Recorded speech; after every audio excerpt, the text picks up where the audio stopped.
overseas, and give them all the more incentive to think about moving to the city where they may find a job in a factory and no longer have to depend on agriculture for a living. A couple others that get mentioned is the privatization of real estate, markets for real estate, property, and houses, that kind of thing. A lot of former Soviet or socialist countries, all the housing stock was owned by the state, and you essentially had a sort of lease from the state. You couldn't just sell your place to the highest bidder. That has changed in a lot of parts of the world, either completely or in various modified fashions to create real estate markets where there hadn't been real estate markets before. And this can incentivize investments in peripheral housing developments where land is cheap or relatively cheap compared to the center of a city, and you start seeing investment decisions made through private market channels rather than mediated by bureaucracies that have their own decisions or put brakes on these things. So in a variety of ways, this article attempts to sort of explain what the mechanisms are driving this decline in household size, which again can be utterly independent of trends in fertility and mortality, right? Therefore, actual gross population of a given country. Urbanization. This is part of the sort of large basic framework in which these questions have long been addressed, right? Food and people. Frequently there's another layer in that, which is countryside or arable land, agricultural land, and cities, right? The sort of big, interesting challenge is how do you keep all of those people in the cities where there's little or no agricultural land or food production, how do you keep them fed? They have to be fed with food from someplace else, unless Nathan becomes king.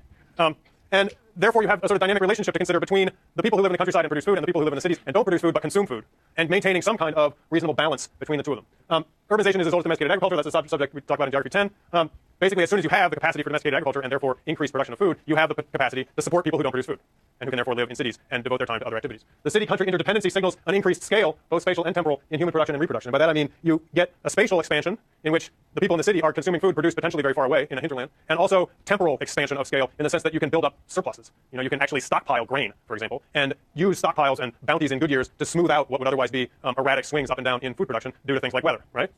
This is fraught with potential for conflict and unrest, and this is the kind of thing that you do see, have seen in many parts of the world at different points in time. Right now, China is probably the best example of this, where massive influx of people from the countryside into cities is disrupting both the social fabric in both places, essentially, that kind of thing.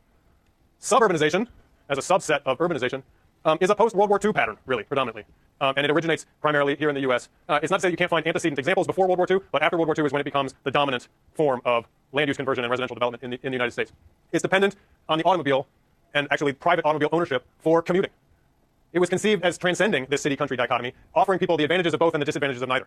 And I imagine most of you are familiar with this in some shape or form. The idea that if you live in the suburbs, you are close to nature, in the sense that you have a lot of space around you, trees, a yard, that kind of thing, and yet also close to the city, and you're not living out in the sticks where you don't have things like electricity or sewage services. You are close enough to have a job. You can sort of go back and forth between this bucolic suburban setting and the urban area where you have a job. It also resonates with the idea that the urban is scary somehow, is dangerous, is full of people who are poor or people who are not like you, that kind of thing. And the ways in which those types of both fears and attractions were used to encourage and incentivize and sort of promote the suburban model in the United States, particularly after World War II, are really striking.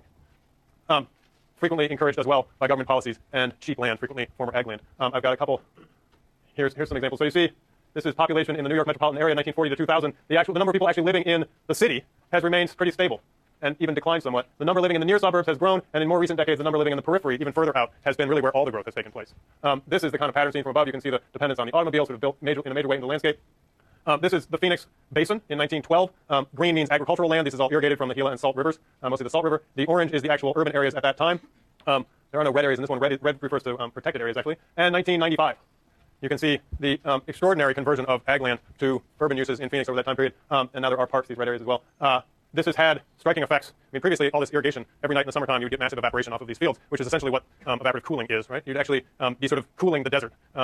Now it's the opposite. You get the heat island effect from asphalt, which holds heat and releases it in the nighttime. The ecologists have documented remarkable changes in the nighttime low temperatures in the entire Phoenix Basin, with the potential implications, rather staggering implications for plants and insects and mammals, that kind of thing. All right, we're going to take a short break, 5 minutes, and then we'll finish up.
Okay. Are there any questions right now? Yeah. Oh, I love this kind of, yeah. My mistake. Yeah. No, it's the kind of thing that one of us should have seen before. What were the 2 dates you got there? Same week, Tuesday or Thursday.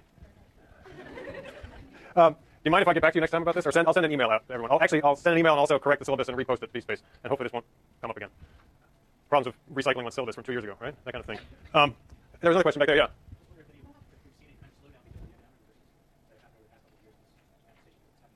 Right. That's a very interesting question. I don't know from overseas at all whether the global economic crisis has slowed the rate at which household numbers are increasing and household sizes are decreasing. It's entirely possible. I would even suspect that it's likely that that would be one of the effects of the recession. On the other hand, I mean, it's an interesting question. Like in a place like Phoenix, where enormous numbers of houses were built, and something like 40% of the people buying the houses in suburban Phoenix before the crash were absentee owners. People who never lived in the houses, never intended to live in the houses. They were putting zero down or very little down, frequently buying them before they were finished, and then selling them in less than a year for astronomical markups, right? Quite a few of these people doing this actually live in California. And you drive through the outskirts, like, I mean, even this is 95. I would bet that more than half of this green is actually now orange already, having driven through there myself many times. It's astonishing, the disappearance of farmland and the conversion to houses. Once those houses are there, even if the boom collapses and they sit vacant, presumably those houses still figure into calculations of average household size in Phoenix, right? Because it's a house sitting there. Maybe it doesn't. I don't know. It's an interesting question. Like, does vacant housing stock count as part of the number of households in a place like Phoenix? Maybe it doesn't. Maybe there's no household. There's just a building. But in any case, what's going to happen in Phoenix is not that those houses are going to like come down and it's going to go back to farming anytime soon. What's all that's going to come down is the price on those houses is going to collapse. Someone else is going to come along and pick it up for a song, and then eventually somebody will live in it probably. Anyway, other questions? Let's think about this American dream. I mean, like Jacob and Selecki are telling us, this is the dream, the American dream of single-family home ownership, nuclear family residence in a single freestanding, privately owned home, frequently on the fringes of a city or a metropolitan area, frequently utterly dependent on the automobile, just as it has been in the United States. Let's think about what that pattern, that distribution of people across the landscape means for both land use and natural resources. So, for example, Los Angeles, 2/3 of the land space in Los Angeles is actually habitat for automobiles, so to speak, rather than houses. We're talking about the parking lots and the roads and the streets and highways of Los Angeles. 2/3 of that, just in sheer space, sheer area, is actually where cars live rather than where people live, so to speak. Roughly half of urban space in the United States as a whole, 10% of the available arable land, and that number no doubt is growing. Car ownership is the necessary sort of linchpin in this, right? It both makes it possible for people to live at great distances from where they work or where they shop or where they go to school, and in many ways, that pattern of land use in turn makes it necessary to own a vehicle, as I'm sure many of you have experienced yourself. I mean, it's not so true here in Berkeley, but this is the exception, or here in the Bay Area. We are not like so much of the rest of the country in terms of this sort of trap, this catch-22 between automobile ownership and urban sprawl. Our cars produce nearly a quarter of CO2 emissions in developed nations, 9/10 of carbon monoxide emissions, and between a third and half of nitrous oxide emissions. They consume about 60% of the oil used in the United States, 13% of the steel, 16% of aluminum, 69% of lead, 36% of iron, 36% of platinum, and 58% of the rubber used in the United States. In many ways, automobiles are not just the symbol of this land use pattern and American dream, but actually the sort of embodiment of the 20th century American economy. Right? If you take the automobile out of the 20th century American economy, it would look very very different from what we saw. In a bunch of different ways, not just natural resource ways, but also culturally and socially in terms of employment, that sort of thing. There's a reason that the federal government stepped in to make sure that General Motors and Chrysler didn't vanish off the face of the earth. The ripple effects in terms of jobs well beyond the confines of Detroit were simply too staggering for the politicians to contemplate. The amount of time we spend in our cars is pretty amazing.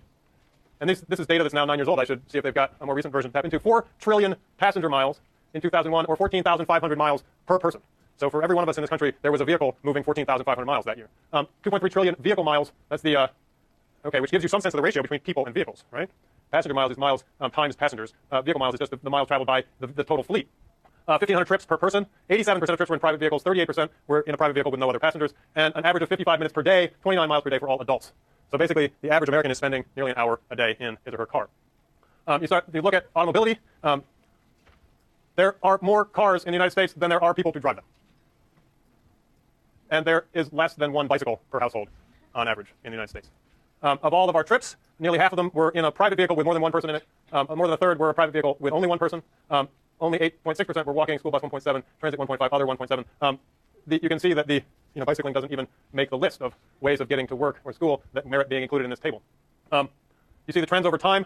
Gallons per vehicle came down slightly following the OPEC-related oil crisis in the 70s, but has since flattened off. Meanwhile, the amount of vehicle miles and vehicle registrations has continued to climb, and motor fuel consumption is now coming back up after dipping slightly in the 70s. Again, it would be interesting to see if any of this changes in the near future, if the trends here change. it may be discouraging or irrational that we have this here, but it's perhaps even more discouraging that it is, in fact, if not what the people in the developing world consciously tell themselves they want, although I'm sure many of them do, but it's where they're going. It's what's actually happening in the patterns of ownership and land use in other parts of the world. Automobility is spreading very rapidly in other parts of the world in terms of both the number of vehicles and the road network built to support them, although the number of vehicles is increasing much, much more quickly than the road network, with predicted consequences for congestion and safety, right? Automobile accidents in cities in the developing world are, I believe, the number one source of death, number one cause of death. Remarkably high rates of accidents and mortality. And now finally, the sort of big picture. This primitive societies, hunting societies, agricultural societies, working their way up to technological societies in terms of overall energy use.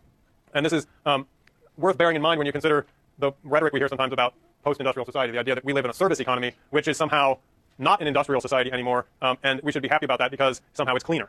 There is this, and it's true that it's cleaner in terms of the smokestacks. But in terms of actual energy use, it's utterly misleading to think that we are somehow having less of an impact because we have transcended industrial production. And you can see here that the rate of growth of energy use is particularly pronounced in the transportation sector when you go from so-called industrial societies to technological societies. It's about automobiles and their dominance as a means of getting around and the amount of traveling that's done. Yeah. Why is food? And that would be interesting. I should look into that further. It might well be because agriculture actually is an industry at this point, rather than, or it might be that this is attempting to account for. That's a good question. I think it's how much food we're using, and then agriculture is how much water and land we're using for agriculture. But this is all energy, so it has to come out into units of kilocalories. Maybe food is just what we consume. That would make sense. Food is calories of food energy consumed, which you can see doesn't necessarily grow that much, right? Because there's a limit to how much food we can consume. Yes. Maybe agricultural societies is another category because most of the probably more than 80% is agricultural, like in Tanzania, around 70%, and that was like most of the population. Right. Right. Yeah. No, I think that's clearly the case in terms of the classification used here. There, it's a question of the preponderance of different sectors in a given economic formation, so to speak. Yeah. Well, or it could be, this could include, this bar here could include energy for tractors. The fuel going into tractors, the fuel going into production of other inputs for ag, that kind of thing. Yeah.